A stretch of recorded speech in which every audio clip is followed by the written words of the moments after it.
are definitely a lot of 3s and 5s, a lot feeling scattered, feeling foggy, number 2.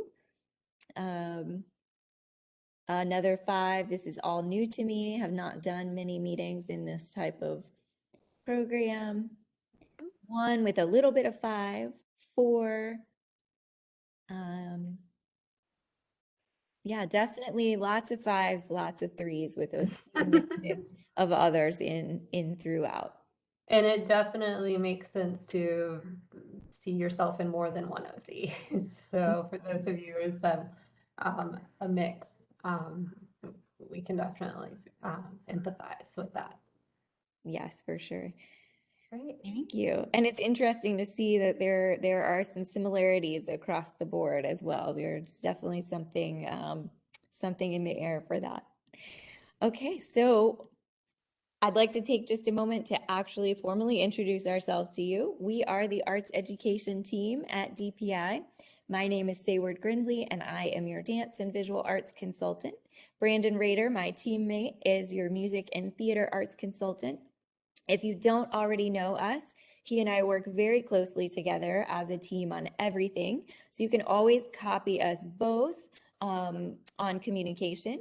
When one of us doesn't know the answer to something, the other one can most likely chime in. So be sure that you follow along and copy both of us on those emails, and we'll always get you an answer. And then I want to introduce our section chief for social studies and arts education, Dr. Lori Major Carlin. Our webinar goals today are to highlight some key arts ed instructional practices for this coming year. Great. Thank you. So today we're going to be covering the North Carolina Teacher Leadership Specialist Standards 1 and 5, demonstrating leadership. You may be less familiar with these standards than the typical NECE standards, but we wanted to bring them to your attention. These demonstrating leadership standards are for you to base your own professional development activities on the needs of those that you serve and revising your practices as necessary. The teacher leadership specialists are district or building-based professionals who help teachers become better teachers. Theirs is a support role involving direct instruction with teachers for the purposes of improving student learning and achievement. Their role involves individual work with teachers, team development and collaboration, and organizational development. Teacher leadership specialists support teachers in making instructional content engaging and meaningful to students and facilitating the integration of curriculum and relating projects across disciplines. They serve as facilitators of professional development, coaching, mentoring, and co-teaching activities. Their work includes supporting the development of authentic and structured assessment strategies to assure that students demonstrate understanding of the content taught and ability to apply the skills that they have learned.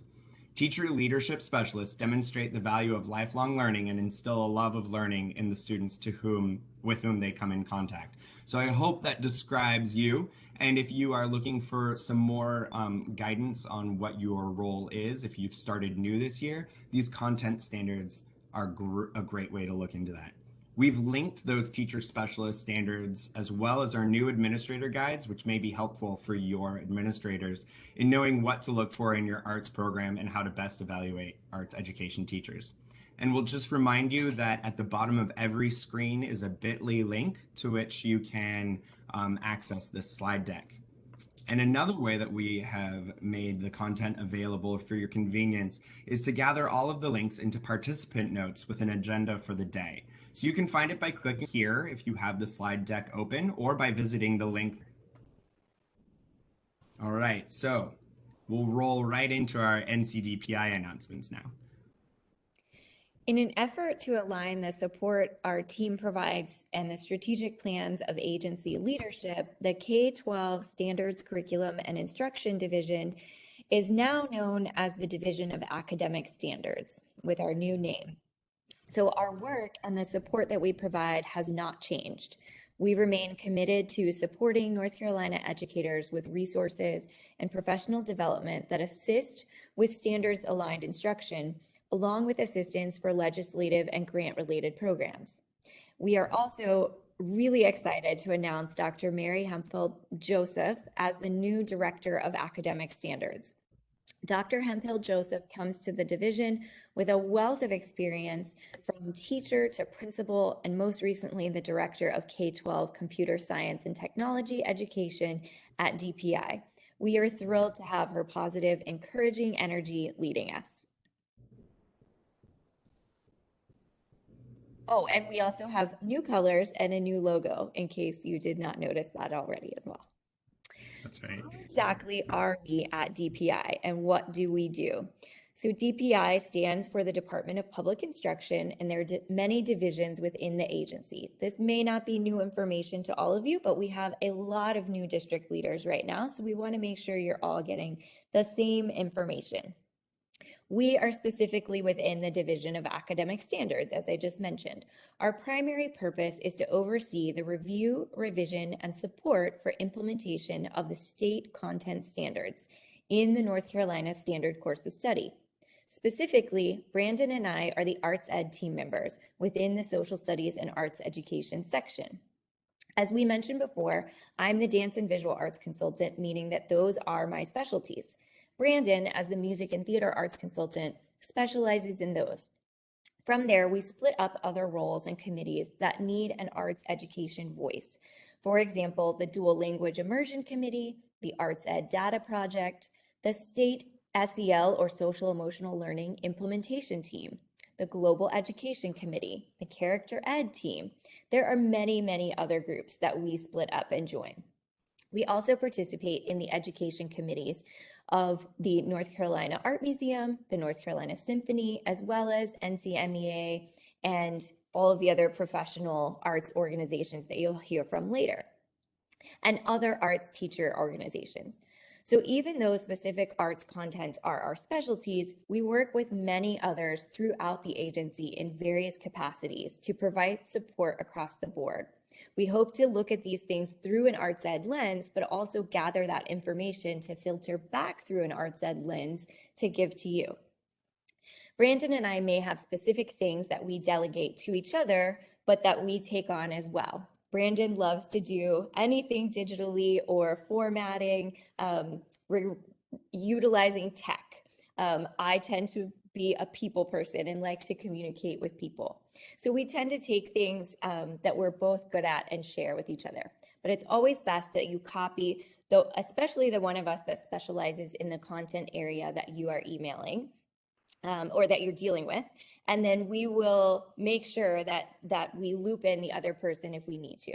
And the best answer is to copy both of us. We are the liaison between what is happening at the state level and you. We are here to serve you and support you in the best ways that we can.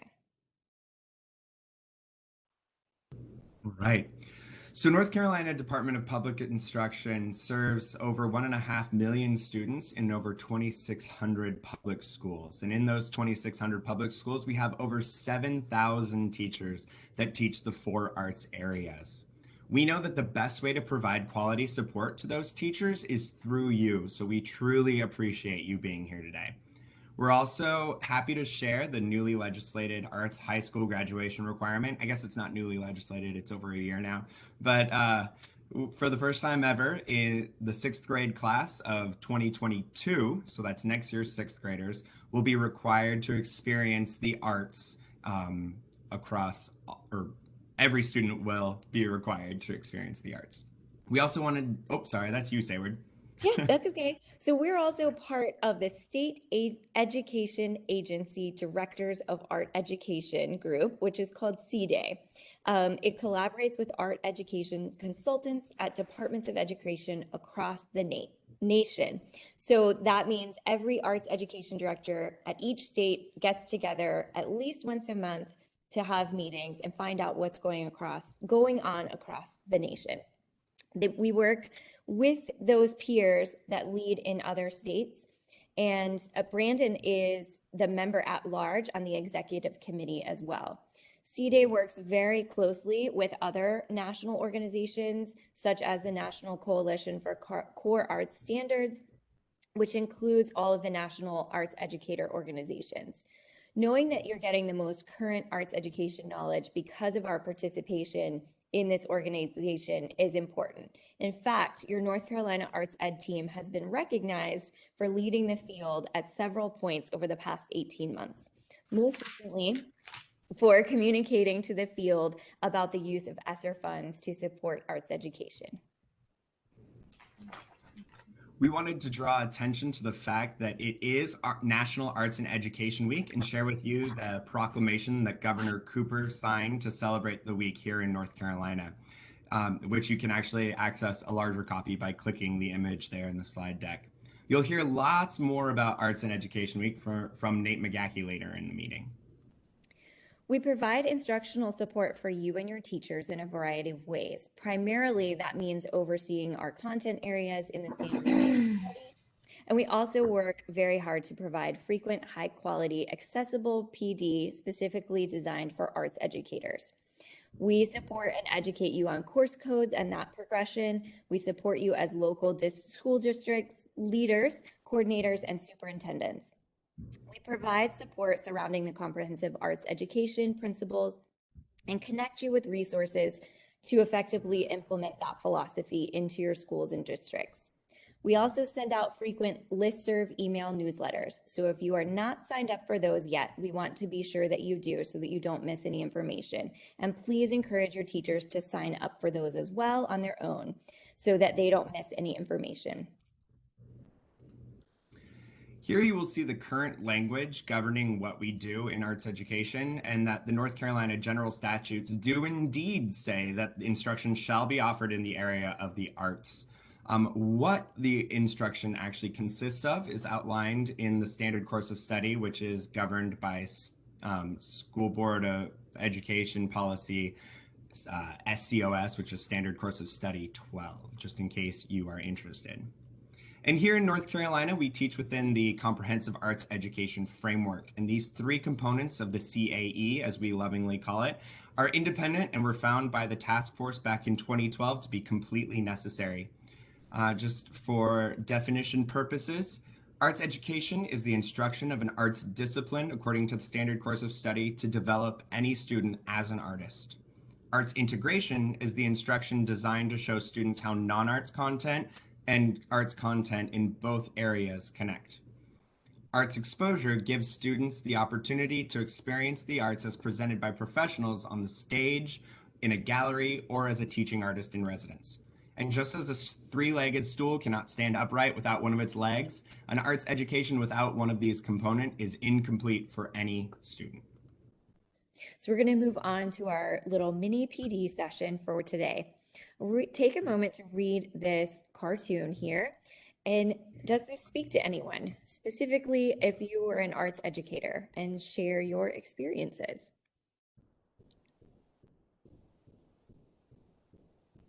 The one guy says, "What do you think of the professional development this morning?" The other one says, thought it was great." "Wait, really?" "Oh yeah, it gave me an opportunity to get some drawing done."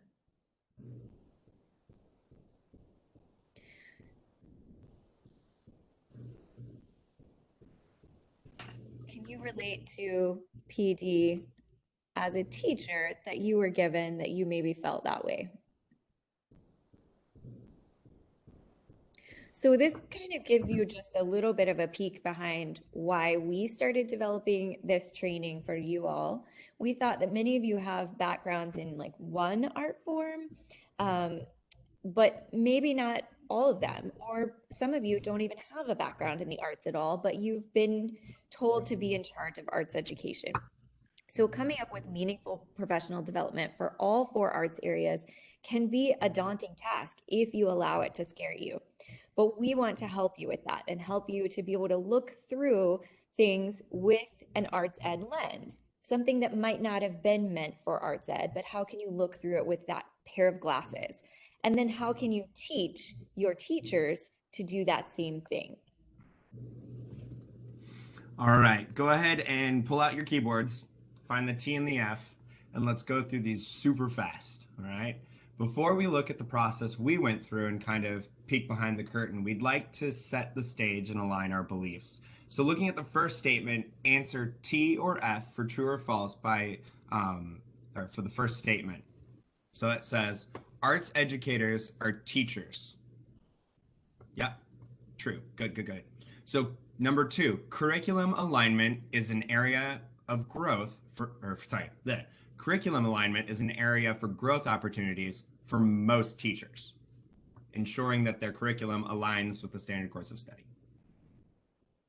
Yep, mostly true. All right, awesome. Number 3, PD is more effective when it is applicable and activates participants. Lots more T's, awesome. And number 4, PD is meaningful when it's timely. So just-in-time learning, just-in-time PD. Lots more T's, okay? And the last one, PD is more meaningful when it is relevant, which is content-driven. Oh, a big yes T in all caps. Excellent, great. Yeah, research shows that all of the answers are true, and there's a citation down there at the bottom.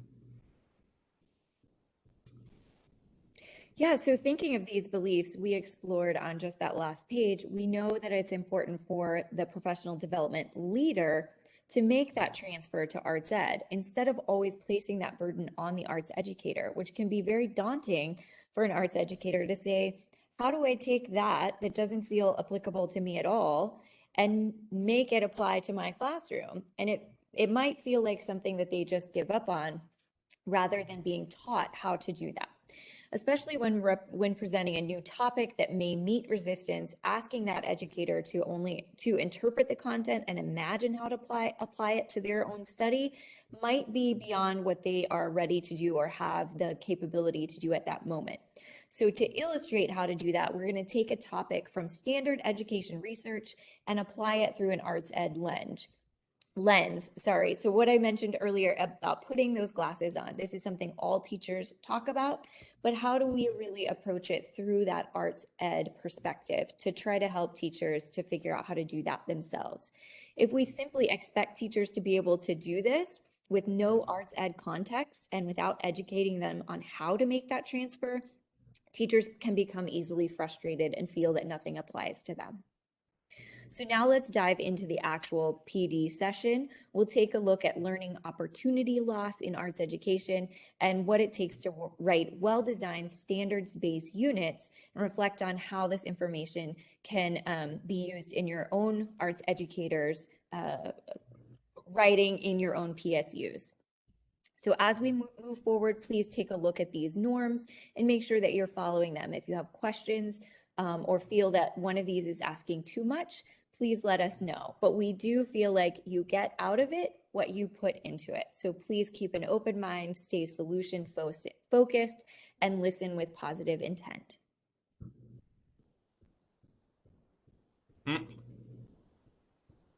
And Brandon, do you want to take this one or do you want me to keep going? There we go. I apologize. It was going backwards. I don't know why. So this cartoon featuring 2 boys, one being named EJ, and Spot the dog first appeared in David Minton's book, Teaching Skills in Further and Adult Education. So take a moment to read it and share how this cartoon applies to the past 18 months of education in the chat.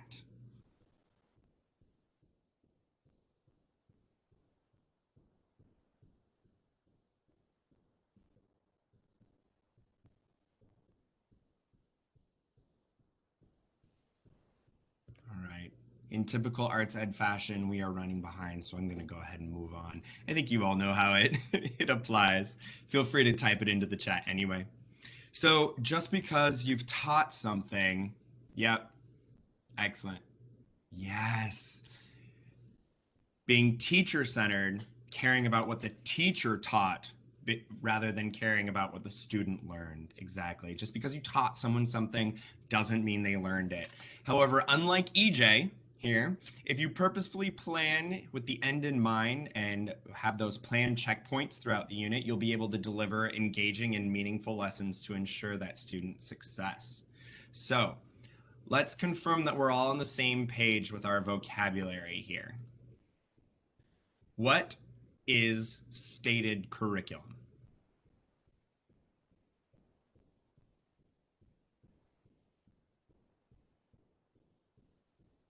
Written.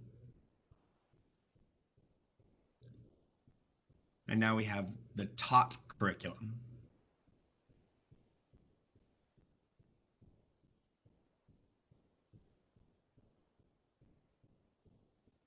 And lastly, we have the assessed curriculum.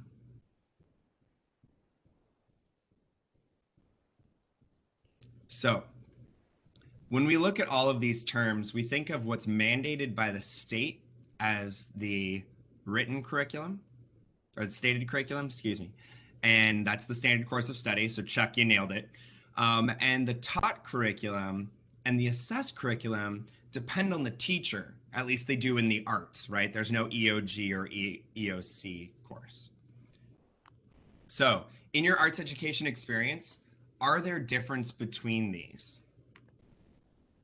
Should they be? Should there be? Are they the same?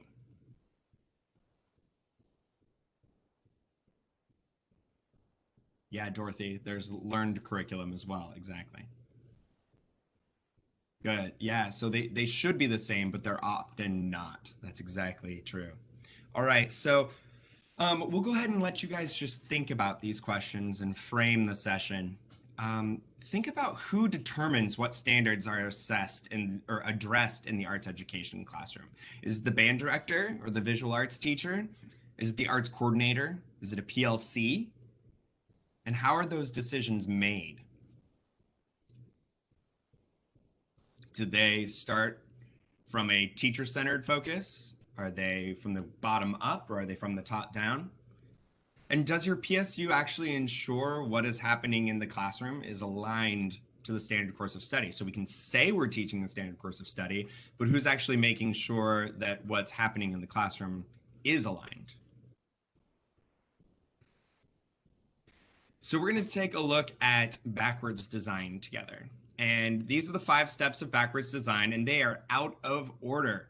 So we'd like you to type into the chat using the letters A, B, C, D, K, reorder them in the correct order. They might be slightly different than you're familiar with, but that's okay.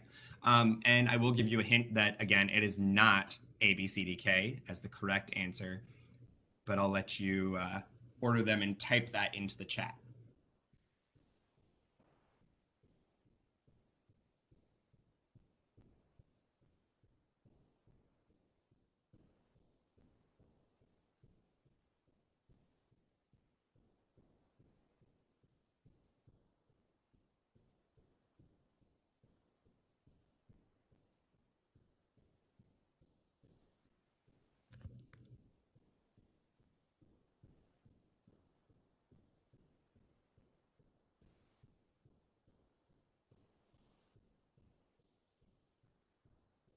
All right, so we're starting to get some answers.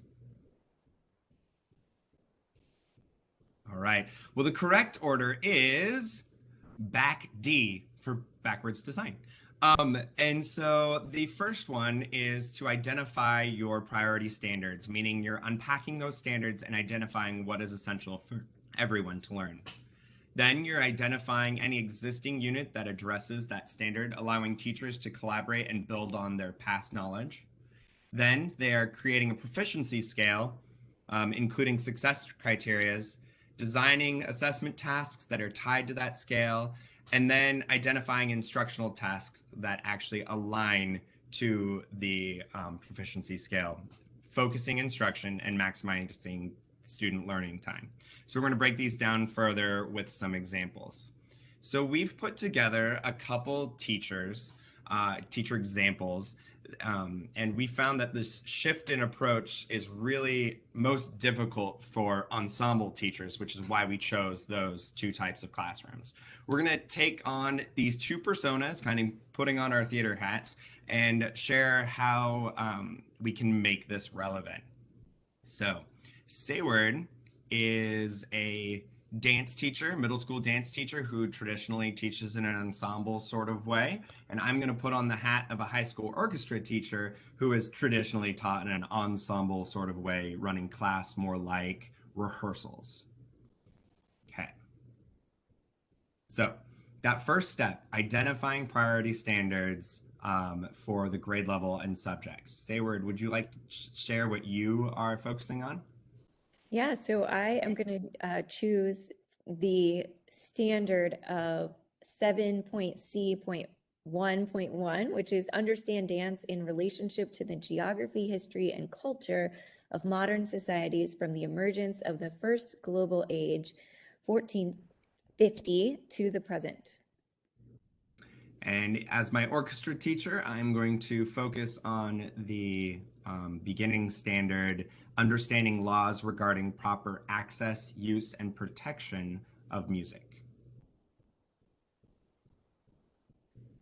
So then we So look then, at, oh, sorry, go ahead, Brandon. I was going to say, no, then we look at, do we already have something in our back pocket that we've done previously that we could utilize for this goal that we have in mind? And let's say for my standard that I chose, oh, I had this unit I did quite a while back that compared and contrasted traditional ballet and kabuki dance. So I used that maybe 10 years ago. Let me see if I can pull that out. and I know that back in my first year of teaching general music, I taught about a copyright unit, and I even have it in a paper file somewhere. So go on to step 3, and that's actually creating a proficiency scale of what students would have to do in order to show mastery of this. So if you're using multiple standards, you'll actually need to create multiple scales for success. We'll actually take a look at those here more deeply. So Yeah. So let's move forward. How would you create that success criteria?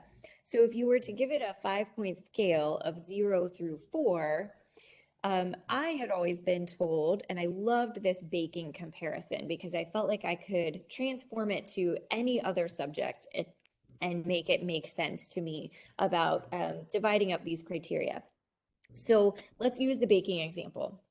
Let's say your end goal is that the student can bake a cake. That's going to be that they check off that criteria.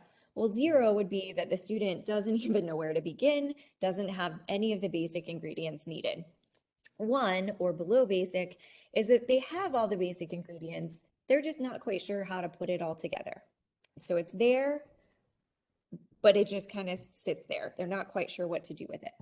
2, the basic might be that they can bake a cake and they can put some of the ingredients together, but it might not be totally great. It might not taste great, whatever, or they might just need some help along the way in some of those areas. So maybe they need help to accomplish that goal, but they are able to do it.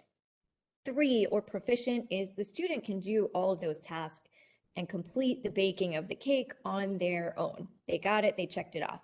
And then 4 or advanced is, maybe that student not only bakes the cake, but they go over the top, like think bakery level, just blows you out of the water. So you can take these levels and apply them to any goal that you have for your students. Break it down into what you think it would look like at each score. So this is going to be what it means that they're successful. Here's what it's going to look like if they're advanced, and here's what it's going to look like in the 2, 1, or 0 range. And then you can add other scales to it and modify that out of 100 points or A, B, C, etc. But this is a great starting point to breaking down success criteria. And then you could even look at it like growing a flower. So I've used that example as well, or a plant. So 1, it's just a seed, it's not been planted or a 0. At 1, some of that knowledge is sprouting. At 2, the knowledge is growing and blooming with some help. At 3, it's growing and thriving on its own. And at 4, it is fully rooted and developed. So for my dance unit at the 0 level, they can't name 2 forms of dance. They don't know what they are. But at that 1 level, they can name the forms. However, they have trouble finding some comparisons or characteristics of those dance forms. At the 2 level, they can name the 2 forms of dance and characteristics, and they can demonstrate some of the skills, but they may have trouble making multiple comparisons of the 2. At 3, maybe they can name both of them, they can name characteristics, they can demonstrate skills, and they can make in-depth comparison. That is achieving that goal. And then at 4, they go beyond expectations. They can do all of that, take the information to identify it in others, and use it to make their own choreography and articulate how they can compare that to the original use. So for my copyright example in my high school orchestra class, I might try to make sure that students they need to know these three things. They need to know what constitutes proper access of music. They need to know what constitutes proper use of music, and they need to know what laws actually protect music and what parts they protect. So the way that they can demonstrate this is being able to consistently or inconsistently identify proper and improper access to music. So here the continuum is cannot articulate, inconsistently identifies the uses, inconsistently identifies them but is correct more often than incorrect, consistently identifies them and rarely makes a mistake, or consistently identifies them and never makes a mistake. So you can see that the approach to this can be different, whether it's more of a checklist or whether it's a consistency sort of approach.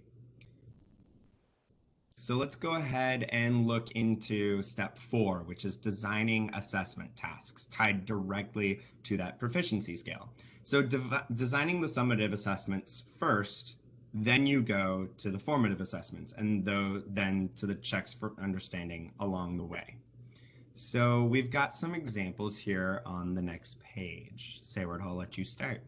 Okay, so within my unit, I have the students compare and contrast ballet history and kabuki theater, both with their use of pantomime, costuming, props, and music to tell a story. And the students learn about the history of both dance forms, relating to the culture and geography of both. And they do this comparing and contrasting somehow. So I've got to figure out how they're going to do that, how I'm going to check that. And they'll create a group choreography project incorporating elements of both forms of dance. So to check for understanding along the way, I'll look at, I'll ask probing questions in the beginning. What are some things that you notice about kabuki dance that remind you of things you've seen in ballet or those other connections? I'll do a Venn diagram comparing and contrasting the characteristics and elements of both dance forms and how they were used. I'll ask group members along their group project individually, what are some of the elements from each of these dance styles that you incorporated into your choreography project, so that they can articulate, not only identify, but explain them to me and show them to me and why they were chosen. And then I'll also ask, what characteristics of ballet or kabuki did you see in other group presentations when they watch the other groups go? Can they identify them and articulate them then? And how did they, I'll ask them how they changed or adapted them to fit their needs. So they're seeing how those groups then took it one step forward and they're able to identify and articulate that. Sarah, I have to tell you, I actually love the way that your checks for understanding and your formative assessments almost inform your instructional practice. That's different than my approach. So my approach here has different scenarios, and the way that I'd do this is I'd introduce it as like my warm-up activity at the beginning of the day. So I'd have this projected, and as they come in and get set up, this is one of the things they're thinking about. So I might have all three of these, or I might have just one of these questions. Thinking about Mr. Gray Strain's class playing a downloaded PDF of Holst's Planets, and the piece was written in 1916. So did Mr. Gray need to pay for the copy? Mr. Gray uploaded an MP3 of the London Philharmonic playing the planets from my classroom CD collection to my open access classroom page. Is this legal? And if I embed a YouTube video of the London Philharmonic, so the same group playing Mars at the BBC proms, and it's uploaded by the BBC, is embedding that video onto that same classroom webpage legal? So those sorts of questions where they don't have to be a whole unit or a whole 90-minute session, but they're little things that continue to keep copyright law at the forefront of the class. All right, so now we are identifying high probability instructional tasks and assignments that are tied directly to those activities. So for me, I might start off by doing an in-depth study of proper access and use that might take up a lot of my class time. But as we continue through the year, Or when we're creating a program, we might examine the laws that surround what kind of information I'm allowed to print. Am I allowed to print all the lyrics to my choral piece? Or am I allowed to print an excerpt of the actual music of a Christmas song that I want my audience to sing, if that's what we're doing? When we're listening to examples of orchestras and philharmonics, what kind of copyright protects the recording versus the copyright of the written music? So lots of different building in of whenever we're using media to examine the laws that actually surround them. Sayward? Yeah, and as I mentioned before, some of the tasks that I will decide to do with my class will be specifically assessed with those, I mean, specifically aligned with those assessments. So researching and studying the history of both and learning skills from both of those dance forms. And then using the Venn diagram to compare and contrast, even though that's an assessment, it's also going to be now an activity that we do. Brainstorming ideas for the group project, and then fulfilling each of those tasks in order to complete that final project. Great. So I just wanted to share the article, which again is not arts education based. Here, it's the link to the ASCD website. It comes from Educational Leadership, which is a magazine published by ASCD, and it is their summer issue, which is always available for free to everyone by PDF. And even though we are arts educators, it's still important to stay connected to the broader community and see what general ed is doing as well. And we hope you found this a valuable demonstration of how you can take important general ed content and present it in a way that's meaningful for arts educators. If you want to steal our slides and present this directly, go for it. When you run PD through that arts education filter, you lower that activation energy required for teachers to make this pedagogical shift. So we have completely run out of time, but we want you to think about these next steps. How would you share the information with your arts education teachers? How would you hold them accountable for the mastery of the content? How would you provide support for arts ed teachers who need instructional coaching? And what else do you need from us? And in light of some of the questions that we received at the beginning of the school year asking, what do we do for our arts ed teachers with PD? Here's just a list of 5 ways that we came up with that are low cost, easy to access ways to tap into the knowledge within your teachers and the knowledge that you hold, whether or not you are an arts education specialist personally. So yes, we're here to help. We love backwards design and unpacking standards. Serious nerds here. So thank you so much for sticking around with us. I'm going to jump forward here for a second to the survey. Please make sure that you fill out this survey. You can use your cell phone and snap the QR code there. And we have a new process now that is semi-automated, semi-manual, so you will not be receiving your CEU certificate automatically. I will have to take it from one place and put it into the automated system. So if you don't receive it by the close of business on Monday, then please reach out to me. But again, you will not receive it automatically, and you won't receive it at all unless you triple check that your email was typed in correctly. Thank you so much to those of you who can stay with us for our optimistic closure. So Michelle Burrows, I'm going to let you take this away. Hey, everybody. Thanks, Brandon and Sayward, for all that great information. Since we're so far over time, I'm going to just shorten this, but this closure comes from the SEL 3 Signatures Playbook, and there's a link in the slide if you want to find it. And the focus is on self-awareness, self-management, and social awareness if you do it the way that they suggest you do it.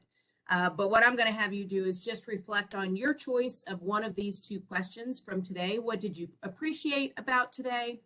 Or what is something that grew for you from today? A new idea, a new thought, a new point of view.